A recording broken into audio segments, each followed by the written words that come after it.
I appreciate your being here this morning. This is going to be relatively brief on my part, just reporting in on the process we've been involved in for the last 10 days. As you know, we had over 500 participants who've been previously involved in the conversation with Oregon in the EdNet system, who then went through this process with us over the last few days. The process worked.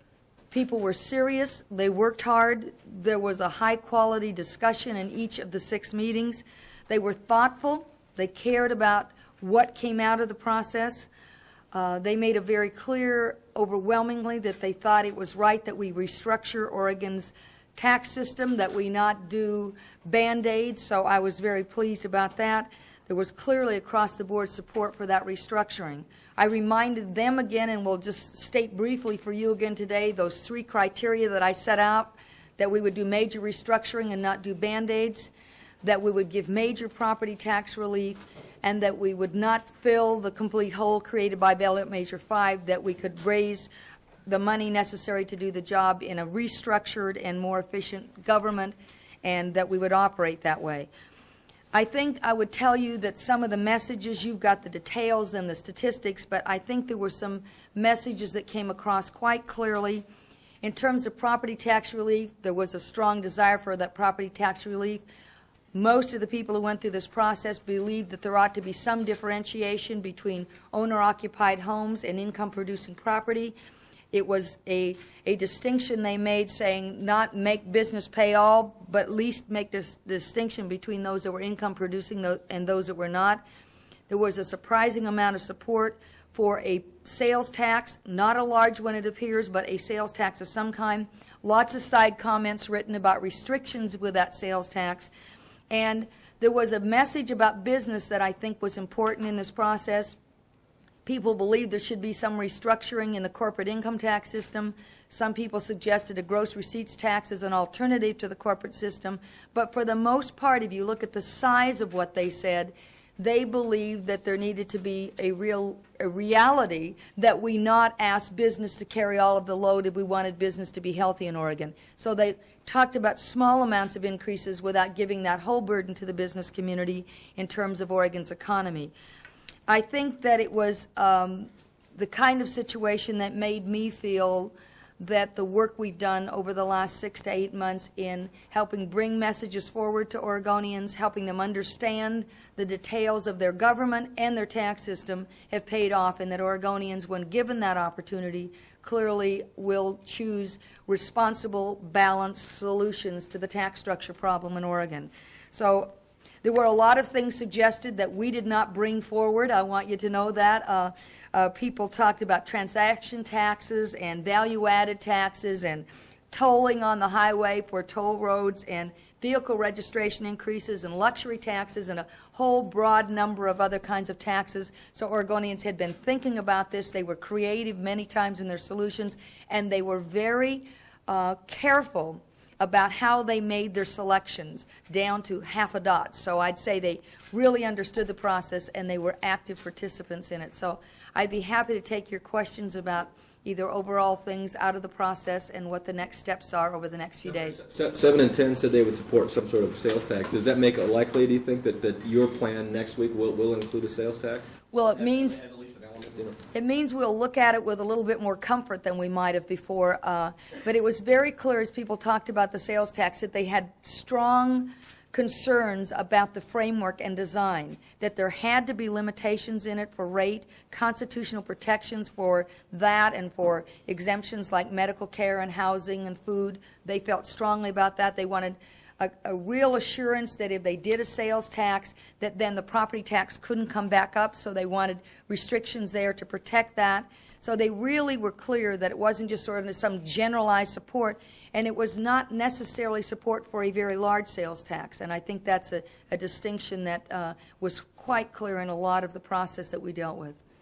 Governor, considering the results on this, considering the amount of money you've got to raise, how can you not turn to a sales tax, which can raise a lot of money with a small percentage?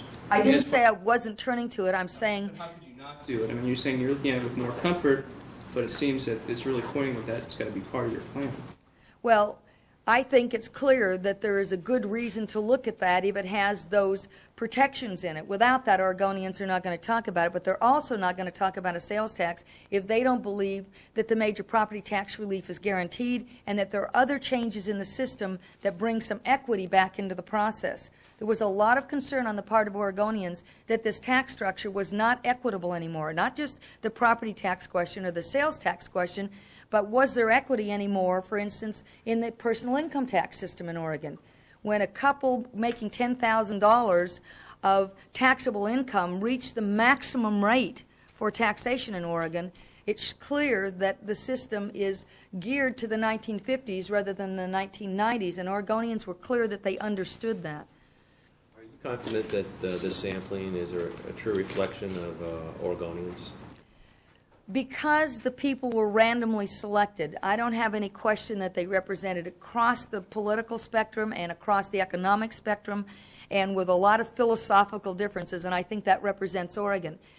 I have no question also that we have a group of Oregonians now who are better educated on government and the tax structure than a lot of Oregonians who have not had the opportunity to be participants in this randomly selected group. So I am very clear that the work I've done with the participants will be required of me between now and September 15th in order to prepare other Oregonians to have the same information and the same ability to make choices. So I have no question that this group now is moved a little from average by the fact that they have more information than a lot of Oregonians do. Does that mean that they may not, what they favor may not be what the broad cross-section will? I think they are representative of Oregonians in terms of everything that you could talk about, economy, partisan affiliations, philosophy. I don't have any question that they're average.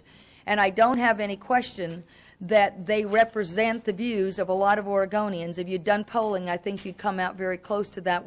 But what we do have is a group of Oregonians who have additional information. I don't think that deters from the fact that they represent Oregonians in any kind of a category you want to name, but it also says we have a job, I have a job, to educate Oregonians about some of the information the participants now have. So if you educate all Oregonians, you're confident that you see the same kind of findings from the entire state? Yes. From this Yes. How are you going to do that, Governor? How are you going to educate the rest of the populace? You're looking at a road show here. Now, I have no question. I have spent the last year of my life, probably we're more accurate, 5 years, but certainly the last year of my life, before groups all over Oregon, attempting to make clear the kinds of information that we made clear with the participants. I have carried my famous charts into every kind of an organization that would give me a podium. I will now do that, but I will multiply it. I will go out to this state and share that information with every audience available in the state of Oregon. What surprised you most here? What surprised me the most?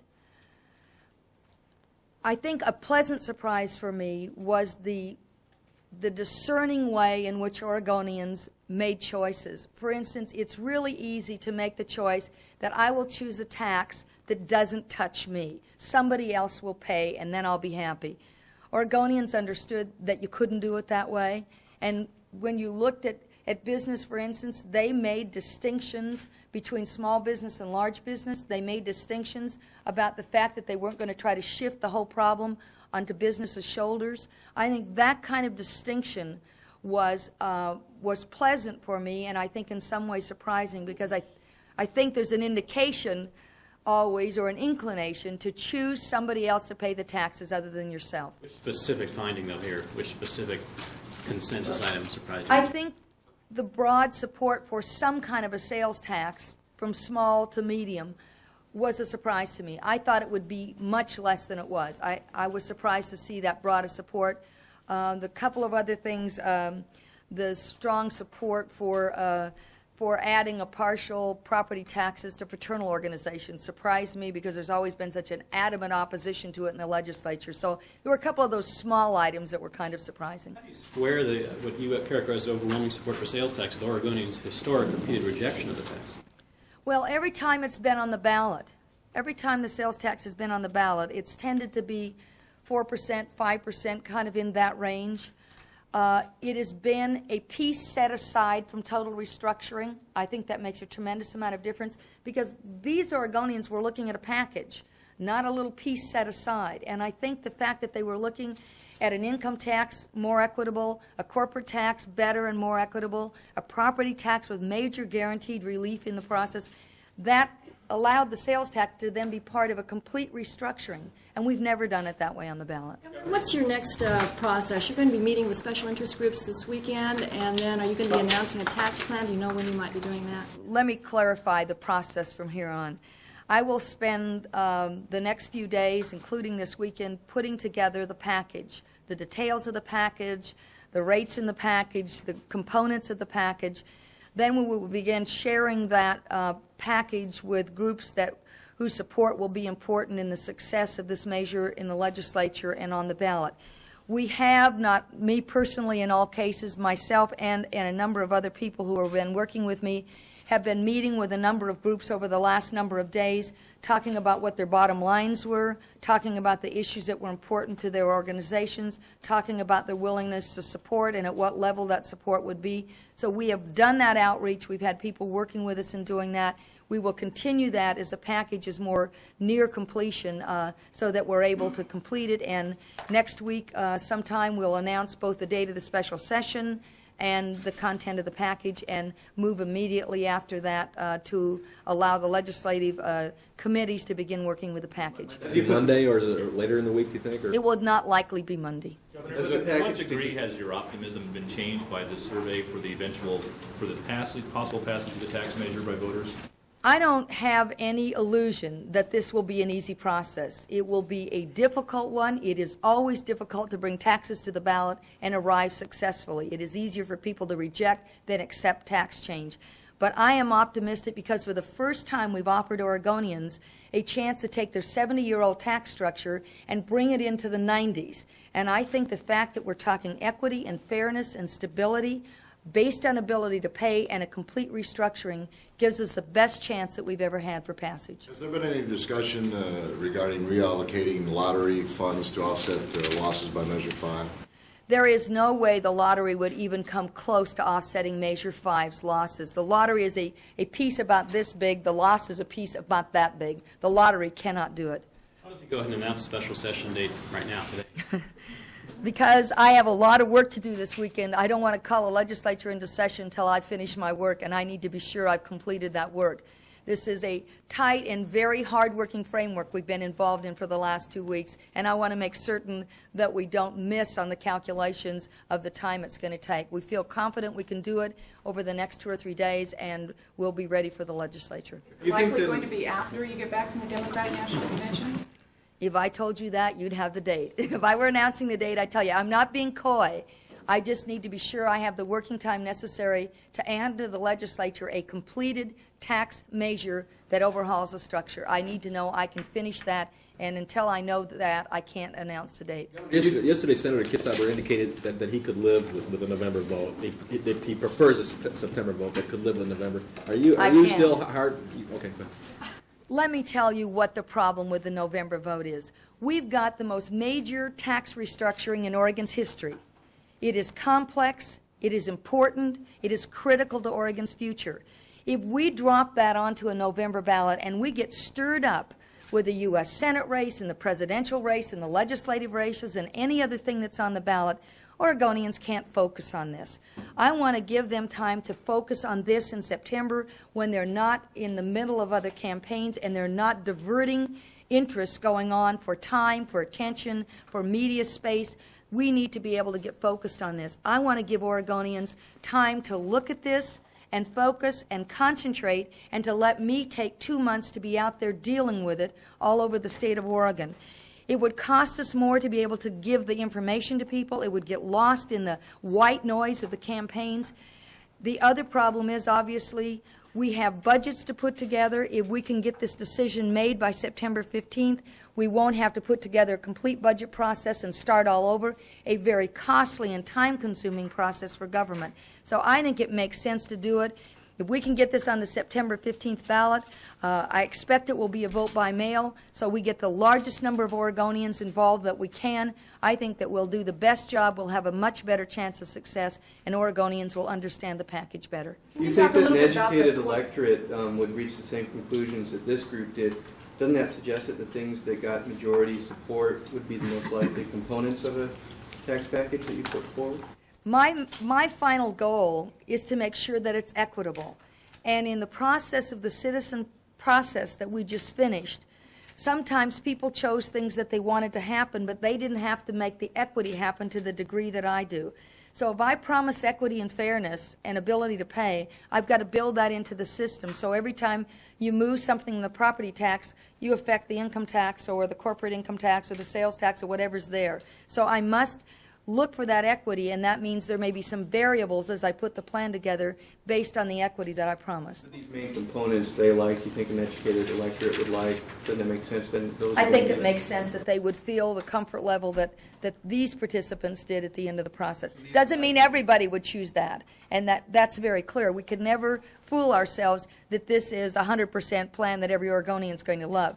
There are Oregonians who would not vote for anything we put on the ballot, literally, and I think we have to be aware of that. How did you interpret these findings for a split roll, the concept of a split roll, and is that likely to be part of your plan? As I looked at the numbers that came out of this process, I think, and as you listen to Oregonians around the state right now, there is some concern that when the major property tax relief component was there in Measure 5, people thought they were getting property tax relief on their home. They didn't necessarily understand that there would be equal relief for all businesses, income producing and homeowner. So there was a real movement out there, I think, to choose some distinction between those two properties, but people were fairly clear that they didn't want to completely say business gets no property tax relief. They didn't want to say that. They believed the distinction should be there between the two, but that business could clearly and should clearly get property tax relief in the process as well as homeowners. So second part of that, though, is will the split roll plan be in your proposal? I will announce my proposal next week. Governor, you talk about these people being randomly selected. They're really kind of randomly invited. They needed to be motivated to show up not once but twice to these meetings. Do you think that skews the results that you got, the fact that these people are more motivated than perhaps the average people? Well, first of all, when you randomly select and people choose to participate, obviously we made the first choice when we say out of the voter registration list. These are people motivated enough to participate in their democracy. So that's the first motivation we had. The second motivation was that people showed up at meetings back in the fall, and they did.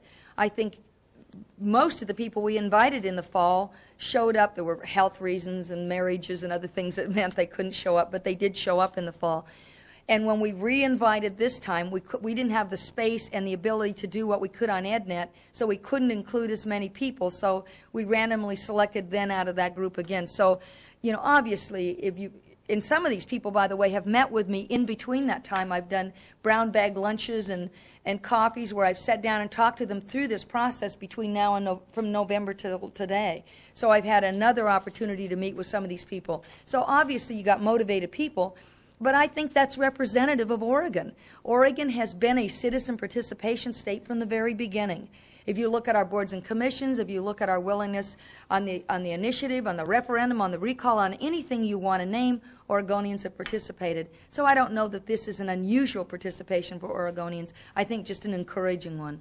Governor, when you propose your tax plan, will it be in the form of a constitutional amendment, or will you have statutory changes that you're going to be asking the legislature to In adopt? order to change the tax structure in Oregon, you have to have both constitutional and statutory changes. There is no way you can correct the tax structure without dealing both statutorily and constitutionally. And there is no way you can put the protections into the new plan without constitutional provisions. As you sit down to craft things over the week, starting this weekend, will it be similar to the way the Mahoney Hall deal was put together, where all the different interests sat down at the table? Or are you going to be more sequestered from all those folks? Or? We have a working group who's going to put together the details of the plan. And when that is near completion or finality, we will then continue the outreach we started over the last couple of weeks with other kinds of groups. We're not bringing them into the design, but rather participating. And because we've talked to them over these last couple of weeks and have had a chance to find out what their concerns are, what their issues are, where their bottom lines are, we know that going into the design. And we who's going to be in? Well, I don't want to get caught in that game of who's in and who's out. Names lobbyists and legislators, or just? No, these are not lobbyists and legislators. These are experts on taxation in Oregon. Governor, the outreach, as you call it, will that start this weekend, or will do Yes. you see that happening It will next continue week, or- this weekend. It will continue. This has been a process going on for some time now, over the last couple of weeks, talking to organizations. We've talked to business, we've talked to labor, we've talked to local governments, we've talked to legislators, we've talked to a number of people in this process as we've gone through this. We will continue to expand that group as we get nearer completion of final design to see if, in the process of design, we've missed any questions that we should have asked. Do you think these special interests could skew the result to favor special interests versus the citizens of the state? The special interests of this state are citizens. I think it's very hard to say that business is not citizens, that public employee groups are not citizens. They're not going to skew it away from equity or fairness, because I'm not going to let anybody do that. What we're saying is, this is where we're moving. Have you got any problems, or you got any comments that we ought to think about as we move through? That's what we've done. If people have bottom lines, business has some bottom lines, some labor groups have some bottom lines, some local government people have bottom lines, and we need to hear those as we design this. But in the end, I am going to design a package that I think is right for Oregon, that we can live with for the next 50 years, and that the people of the state will vote for. That's my bottom line. Governor, a lot of people thought that they were voting for Measure 5 to reduce the size of government, reduce taxes all the way across. Is any of these proposals going to do any of that?